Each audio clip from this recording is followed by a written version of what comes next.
In this story, you're about to step into a romance born in the quiet spaces between continents, a love that wasn't built through touch, but through photographs, late-night messages, and the kind of honesty that only distance can reveal. You'll meet Liam Hart, a traveling photographer who captures the world but struggles to capture his own heart, and Elena Marin, a journalist who hides her loneliness behind airports, interviews, and perfectly crafted words. What begins as a brief encounter during an international assignment becomes something neither of them can explain. A connection that grows stronger the farther apart they are. This is a story about the photos that say what we cannot, the messages we send when we miss someone we shouldn't, and the quiet, burning desire that distance can't silence. If you love slow-burn romance, longing, and intimate storytelling, stay with me. You're going to feel this one. And before we begin, don't forget to subscribe to Velvet Shadows. Your support helps me reach my first 1,000 subscribers and allows these stories to keep living, frame by frame. Now, let's begin. The night rain in Lisbon didn't fall so much as spill, as if the sky had tipped forward and forgotten to stop. Streets shimmered like sheets of glass, tram rails glowing faintly under pale lamps, old walls breathing moisture. The city looked like an unfinished photograph, blurred edges, soft streaks, grains of gold smudged by storm. Julian Hart stood inside the entrance of the Alfama Press Centre, camera hanging from his shoulder, hair damp from the sprint across the square. He wasn't supposed to be here. He wasn't even supposed to be in Portugal, but assignments rarely asked for permission. They simply carried him like unsteady waves. He wiped raindrops from his lens with the corner of his shirt. Dangerous, he knew, but he was too tired to care. A week following a political summit, endless hours, terrible lighting, faces smiling with their teeth and not their eyes. Photography wasn't meant to be a cage, but lately that's exactly how it felt. He pulled the strap closer across his chest and exhaled, letting the warm, buzzing quiet of the press center settle around him. Computers hummed. Coffee machines burped weakly. A handful of journalists typed with the kind of numb speed that came from too many deadlines and too little sleep. Julian wasn't here for another assignment. He just needed shelter. Just 10 minutes. Just time to breathe. But then he saw her. She sat alone near the far window, backlit by a warm table lamp, strands of dark hair resting unevenly over her shoulders, fingers tapping thoughtfully on her phone. She looked exhausted but awake, like someone who'd burned through every layer of energy except the last fragile spark. Her name, he would later learn, was Alara Bennett, but in that moment, she was simply the woman who pulled the world back into focus.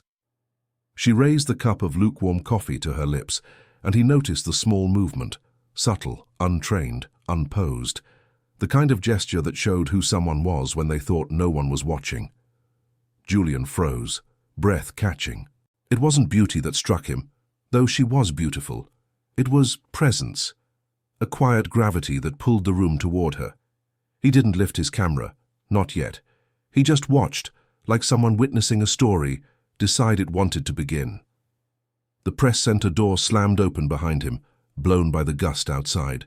She looked up at the sound. Their eyes met, not dramatically, not in some cinematic punch, just naturally. Like eye contact was simply the next logical step of the night. She offered him a small, tired smile as if saying, "It's awful out there, isn't it?" He returned an equally tired one back. She didn't look away. Neither did he. A moment stretched, thin, delicate, the kind that could disappear if either of them breathed too hard.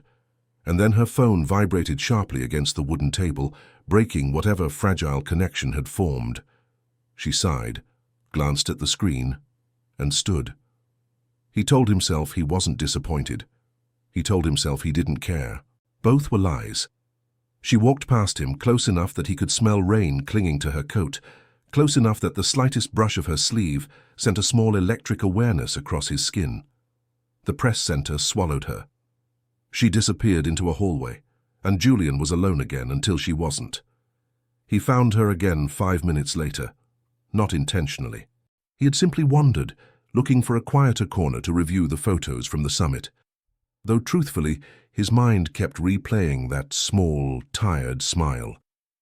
And there she was, standing under a flickering light, arguing softly with a vending machine that had eaten her coins.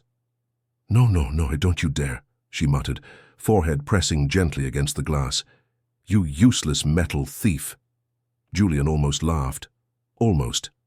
He approached slowly. "Is it winning?" She startled, then turned with a breathless exhale. "Oh, you're the guy from earlier, and yes, tragically it is." He stepped beside her, examining the machine with exaggerated seriousness. "What are we trying to rescue? Coffee, tea, chocolate?" "Chocolate," she answered. "The emergency kind. High stakes. Life and death," she said, deadpan. He chuckled softly. "Mind if I cheat?" Before she could respond, he gave the machine a firm, though respectful, hit on its left side. The chocolate bar dropped immediately. She blinked. He shrugged. "It's a universal weakness," he said. "They're insecure on that side." She laughed, an actual, unguarded laugh. Light, warm, real. "I'm Ilara," she said, picking up the bar and tearing open the wrapper. "Foreign correspondent, caffeine addict, chocoholic in distress." "Julian," he replied. "Photographer, also in distress on most days." She studied him for a moment, then tilted her head. "Press assignment?" "Unfortunately." "Enjoying it?" "Unfortunately and not." Ilara smirked, leaning against the wall as she took a bite of chocolate. "I get it. Some stories drain you." "Some people drain you," he corrected. She raised an eyebrow. "Diplomats or journalists?" "Both," he said. "Equally." Another laugh, another spark. "What about you?" he asked. "Long day?" "Long month," she replied simply. "Travel, deadlines, editors who think sleep is optional. You know, typical chaos." He nodded. "You look like you've been everywhere and nowhere at once." Her smile faded, softly in a way that didn't dim her light, but revealed a shadow behind it. "That's exactly how it feels," she whispered. For a moment neither of them moved. Then she shifted her bag higher on her shoulder. "I should get back. I need to file a piece before someone in the newsroom decides to sacrifice me to the gods of productivity." Before he could think, he said, "Can I ask you something?" She paused. "Ask. Do you want company? Not conversation, unless you want that too, just presence." Ilara blinked, surprised, not offended, not guarded, just surprised. "No one's offered that in a long time," she said quietly. "Most people either want something or want to be somewhere else." "Well," Julian replied softly, "I'm good at being exactly where I am." Something in her softened, melted. Then, "Yes," she said. "You can sit with me." The newsroom was nearly empty, save for a few dim desk lamps and the humming glow of computers. Papers were scattered like fallen feathers, coffee cups crowding corners. The scent of rain clung to everything. Ilara sat at her desk and gestured to the chair beside her. Julian lowered himself into it, silent, comfortable. He didn't take out his camera, didn't check his phone, didn't think about the summit photos waiting on his memory card. He just watched her focus. Her brow furrowed. Her fingers moved quickly. She bit her lip occasionally, rewrote entire paragraphs without hesitation. She was intensity wrapped in gentleness. "Do you ever get tired?" he asked softly. She didn't look up. "Only when I stop." "And when is that?" She exhaled a quiet laugh. "Never." "That's the problem." Julian leaned back. "You should let someone make you stop." She paused, hands hovering over the keyboard. She looked at him slowly, eyes warm and unexpectedly vulnerable. "And would you?" she asked. He swallowed, his throat suddenly tight. "Yes," he said. No hesitation. Something flickered in her expression. Fear, curiosity, longing, disbelief. A mix of emotions too delicate to name.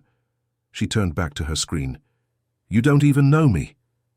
"I know enough," he whispered. The room fell quiet again, comfortable, steady. After 20 minutes, she hit send with a triumphant little sigh. "Done," she murmured. "Finally." Julian smiled. "Good, because I was about to forcibly drag you away from that desk." "You'd lose," she said playfully. I'd win. Her cheeks warmed. Confidence looks good on you. And exhaustion looks good on you, he replied. She snorted. Liar. Photographer, he corrected. We're professional observers. She studied him, really studied him for the first time. His damp hair, the stubble he hadn't shaved since Tuesday, the tired brown eyes that still somehow carried warmth. You look like someone carrying a heavy week, she said, and you look like someone carrying a heavy year, he returned. Her smile faltered, just slightly. You're not wrong, she whispered. Then she stood. Come with me. He followed her through a side door and up a narrow stairwell to the rooftop, an open terrace lined with old stone balustrades. Rain still fell, but gentler now, like a soft curtain drawn across the night. The city below shimmered in layered reflections. Amber lamps, blue shadows, windows glowing like promises. The river in the distance was a ribbon of silver under the storm. Ilara stepped into the rain without hesitation. Julian hesitated only a moment before joining her. She tilted her face up, letting water wash over her cheeks. I come up here when the world feels too loud. Does it help? He asked. It helps remind me I'm small, she said. In a good way. Julian watched water bead across her eyelashes, drip down her jaw, cling to her lashes. She looked like a living portrait, raw, luminous, real. He lifted his camera slowly. May I? He asked. She held his gaze, rain falling between them. Yes, she whispered, but only if you capture the truth, not the version people expect. Julian stepped closer, close enough that he could feel her breath between raindrops. Truth is all I've ever wanted to capture, he murmured. He raised the camera. She didn't pose, she just existed, and that was enough. He pressed the shutter, once, twice, a third time. She exhaled softly when he lowered the camera. What did you see? She asked. A woman who belongs in the world, he whispered, not running through it. Her eyes glistened, rain or emotion he couldn't tell. You say things like that and then pretend you don't change people, she murmured. I'm not pretending, he said. I'm terrified. She smiled gently. Good, so am I.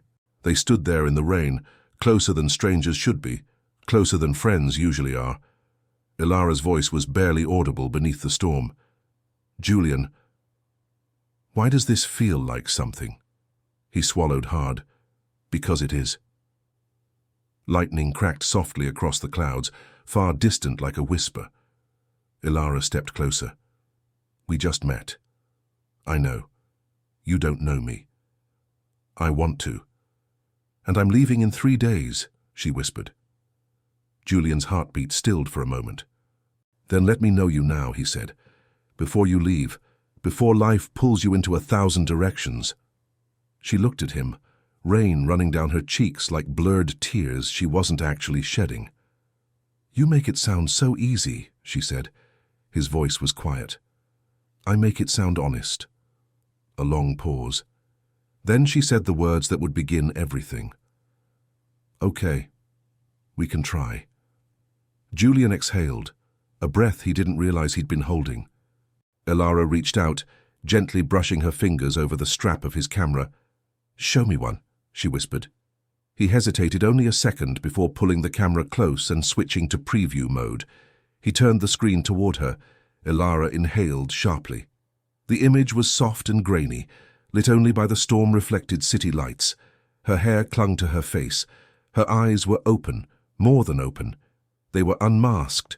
She looked human, real, unafraid to be seen. No one's ever captured me like that, she murmured. Julian's voice was a whisper. Maybe because no one ever looked this closely. She looked away, overwhelmed. I don't know what to do with that. You don't have to do anything, he said. Just exist.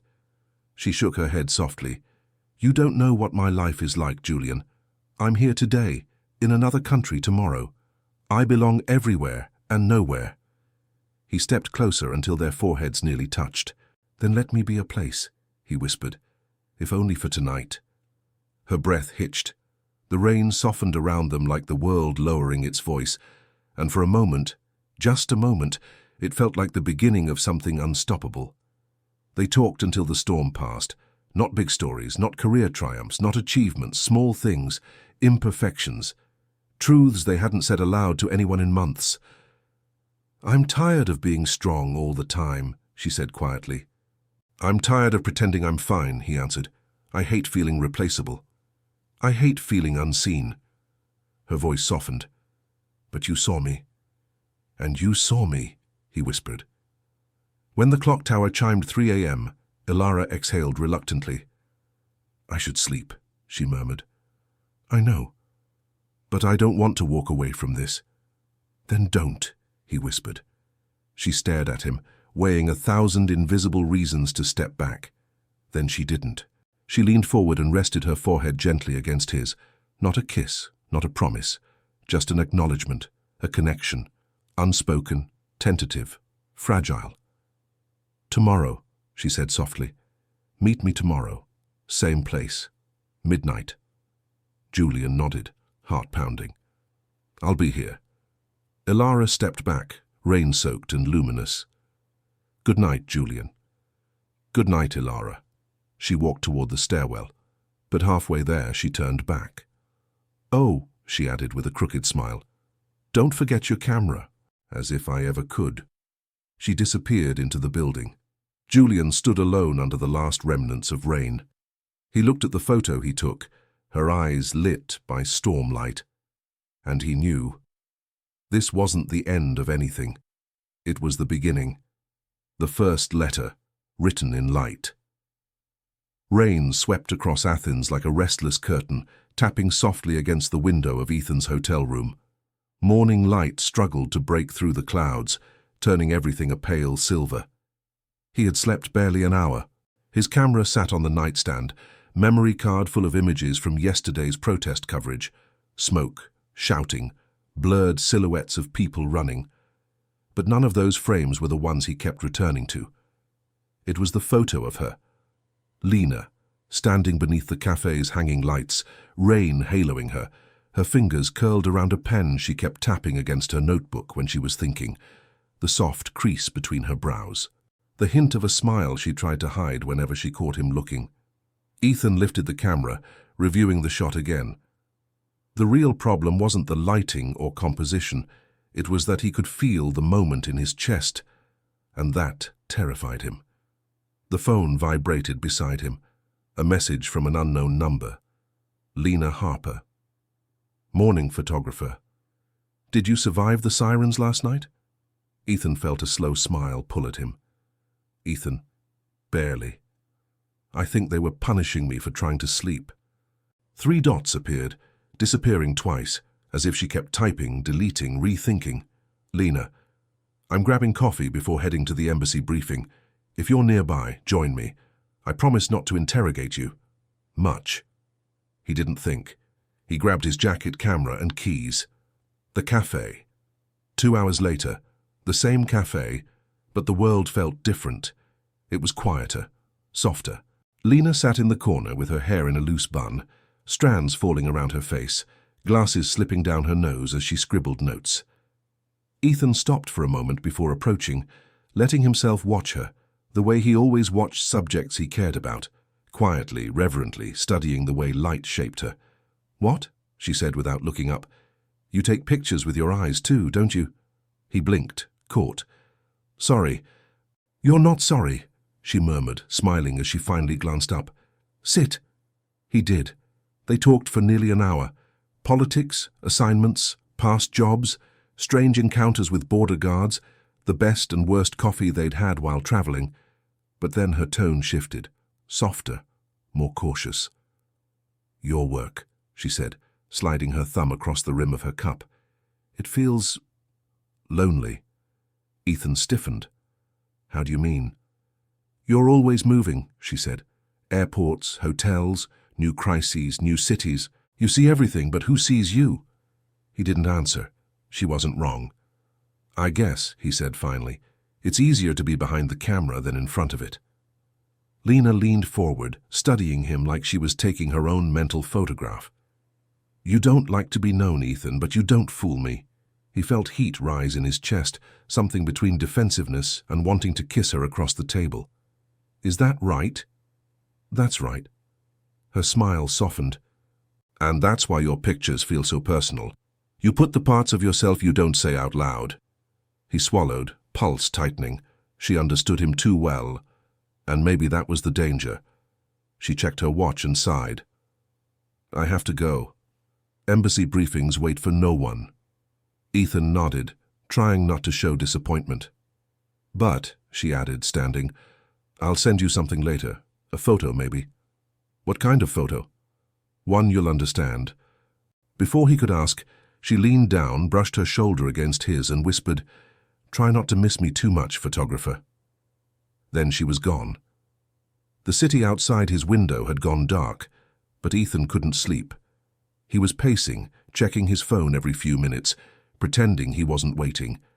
At 1:12 a.m. the message came. A single photo. Her hotel desk, papers scattered, a half-eaten fig. A single lamp illuminating her face from the side. Soft, warm. She was looking straight into the camera, chin resting on her hand, eyes full of something quiet but unmistakable. The caption, "Thought of you when the light hit. Your turn." Ethan's heartbeat thudded. He set the phone down, walked to the window, pulled the curtains aside.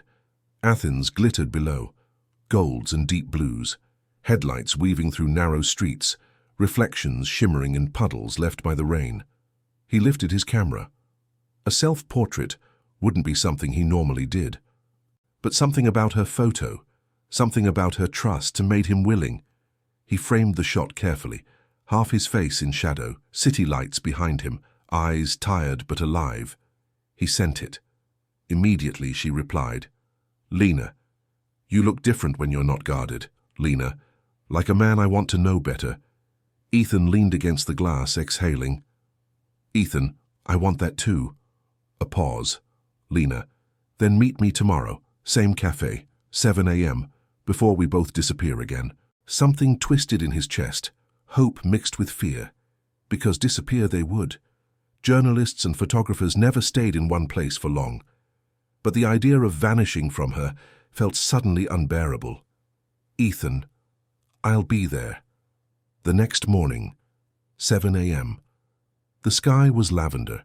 The cafe's front windows glowed softly, empty except for the barista and a few pastries cooling on the counter. Ethan arrived early, 10 minutes, then 15. By 7:20, his nerves were tight. By 7:30, dread started blooming in his stomach. He checked his phone. Nothing. At 7:42, he heard someone calling his name from outside. He turned. Lena stood on the sidewalk, hair wind-tousled, cheeks flushed, suitcase in hand. Before he could speak, she blurted out, "I'm so sorry, they reassigned me." "What?" "My editor called at dawn. There's been an incident in Morocco. They're flying me out in 2 hours." The cafe door buzzed behind them, and the sound felt painfully final. "So this is it?" he asked, trying to keep his voice even. "No." She stepped closer, suitcase wheels rolling forward. "This isn't it." "Lena." She shook her head sharply, eyes shining. "Listen to me. We can do this differently. We can write, send pictures, talk. You said you wanted this, wanted me." Ethan swallowed. "I do." "Then don't disappear." Her voice broke. "Promise me." He reached up, brushing a raindrop, or maybe a tear, from her cheek. A gesture so small but so intimate that it felt like the world held its breath. "I promise." She laughed shakily, leaning forward until her forehead touched his. "Good, because I'm terrible at goodbyes." He wanted to kiss her. God, he did. But something in the moment held him back, the vulnerability, the tension, the promise. Instead, he whispered, "Go. Do your story. I'll be here." "Not here," she corrected softly. "Just somewhere. In the light." And then she pulled away, eyes lingering, and walked toward the waiting taxi. Ethan stood in the empty street long after the car disappeared. The city around him was waking up. but he felt like something inside him had just begun to fall asleep, or awaken, he couldn't tell which. The exchange of letters begins. 3 days later, while Ethan was crossing a crowded marketplace in Istanbul for an assignment, his phone buzzed. A photo. Her profile in a cafe in Casablanca, sunlight slicing across her notebook. Caption, "Still thinking of you." He stopped walking, raised the camera, captured a stream of birds rising into the air, sent it to her. Me too. And just like that, their long-distance love began, not with confessions, not with certainty, but with images carried across oceans, each one saying what they couldn't. Not yet, not out loud, but soon. The morning Adriana returned to New York didn't announce itself with drama. No storm, no sunrise turning the city gold. Just a quiet, grey sky, the kind that makes everything look a little softer, a little closer. Julian had woken up before the alarm, the way people do when their hearts have been running ahead of them for days. He wasn't expecting her, not really. Her last message had been warm, hopeful, but still full of oceans and airports and uncertainty. He'd learned not to predict her movements. The world claimed her too often. He had just made coffee when someone knocked on his door. A soft, almost hesitant knock. Not the kind that carries bad news. Not the kind that demands attention. The kind that asks permission. Julian froze, hand still wrapped around the mug. A part of him already knew. He opened the door. And there she was. Adriana Vale, the woman whose absence had carved rooms inside him he didn't know how to fill. She stood in the hallway with her hair damp from the rain, a small suitcase behind her, and a look that wasn't glamorous or composed or ready for any camera. She looked human, fragile, and real. "Hi," she breathed. He didn't say anything at first. His voice was hiding somewhere behind the sudden rush of relief and disbelief sliding through him. "You're back," he finally whispered. She nodded, swallowing. "I got in an hour ago. I didn't even go home. I just needed to come here." Julian stepped aside without thinking. "Come in, Adriana." The space between them shrinks. The apartment felt warmer with her inside it, as if the walls recognized her. She placed the suitcase near the door and slipped off her coat, revealing a simple white sweater. Something soft, something unguarded. No stylists, no glamour. Just Adriana. Her eyes landed on the mug on the counter. "You're drinking coffee without me now. I feel betrayed." Julian couldn't help the small laugh. "I didn't know you were coming."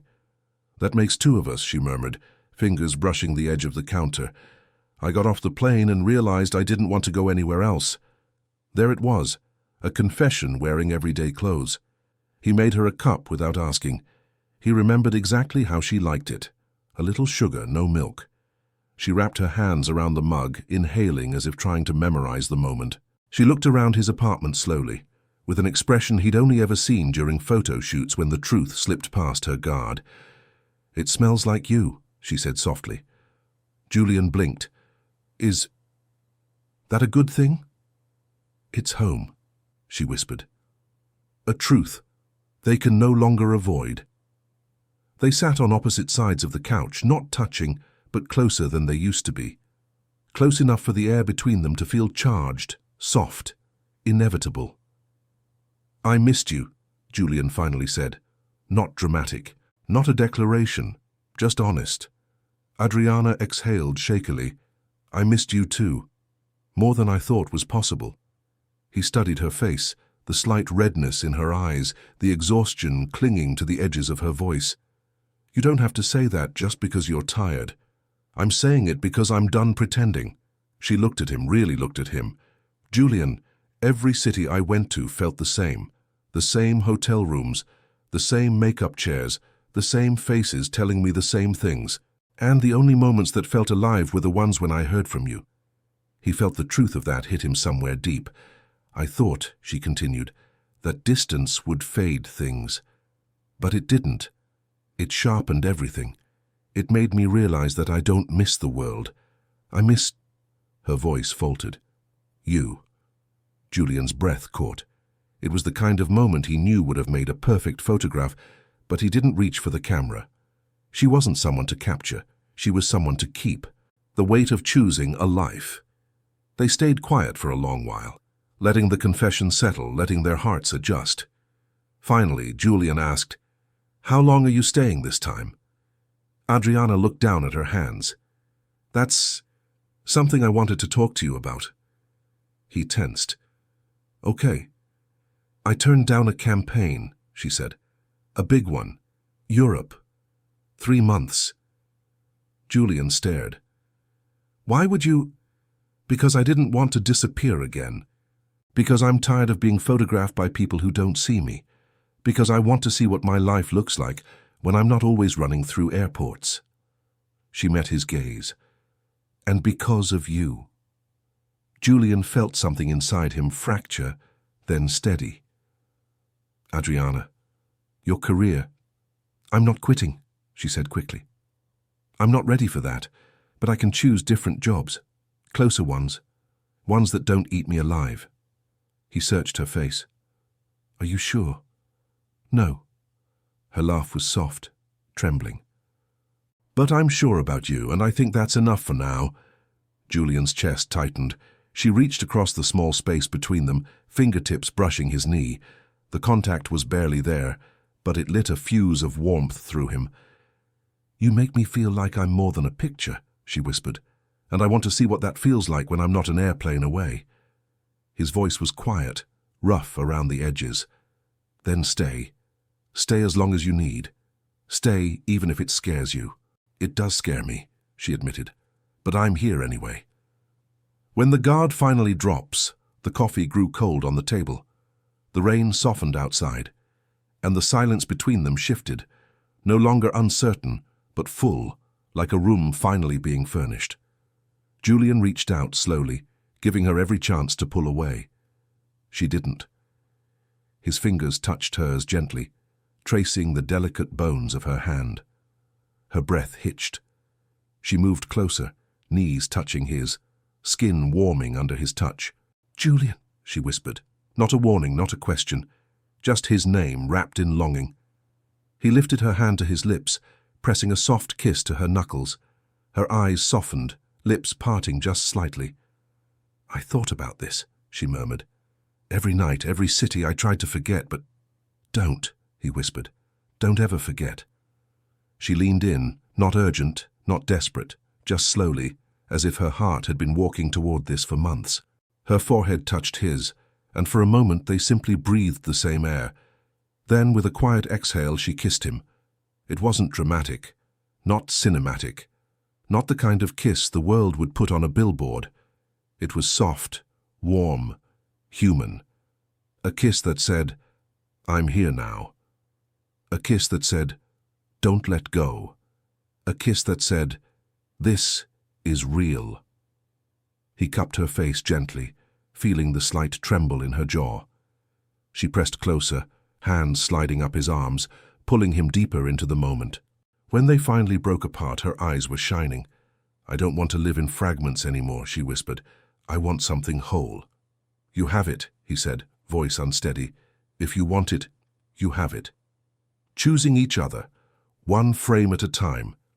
Later, they sat by the window as the city lights flickered on outside. Adriana leaned her head on his shoulder, legs curled beneath her. Julian draped a blanket over her, and she sighed, the sound soft and content. "I feel like I'm exhaling for the first time in months," she murmured. "That's good," Julian said. "Stay as long as you want, or forever." She smiled against his shoulder. "Forever is a long time. I'm a patient man." "I know," she whispered. "That's why I came back." He kissed the top of her head, light, gentle, grounding. Adriana closed her eyes and whispered, "We'll figure it out, right? The distance, the schedules, the world trying to pull us apart." Julian nodded slowly. "We will. Because some stories aren't meant to be captured." He tilted her chin up so she would meet his gaze. "They're meant to be lived." Her smile was soft, tender, full of the kind of truth she rarely showed anyone. "Then let's live it," she whispered. And in the quiet glow of the city, With her fingers tangled in his and her future finally looking like something she could choose, it felt like the world had just become small enough for them to share. In the days that followed, the world didn't magically rearrange itself for them. Her schedule still shifted like tides. His work still demanded patience, detail, and solitude. Life stayed imperfect, but they stayed together. Adriana began choosing fewer flights, fewer campaigns that swallowed entire seasons. Julian started photographing more of the world beyond his lens, moments he didn't need to capture because he was finally living inside them. Some nights they cooked dinner in quiet harmony. Some mornings she left early for shoots but returned before the city fell asleep. And some days, when the world felt too big again, they reminded each other that love didn't need to be loud to be real. It only needed to be chosen, frame by frame, day by day. And in the soft glow of Julian's studio lights, Adriana often looked at him with that unguarded, luminous smile, the one that wasn't for the world or for the cameras, but only for him. A smile that said, "You are my home in any city." A smile he never needed a photograph to remember. If this story touched something quiet inside you, if you felt the longing, the distance, the warmth of two people finding their way back to each other, then I want to invite you to stay with us. Subscribe to Velvet Shadows, help me reach my first 1,000 subscribers, and be part of a space where every romance feels cinematic, intimate, and real. Your support truly helps this channel grow. And before you go, also tell me down in the comments, where are you listening from? And what time is it there right now? I read every message, and I love knowing where these stories travel. Thank you for being here. Until the next chapter, where shadows stay soft and love keeps finding the light.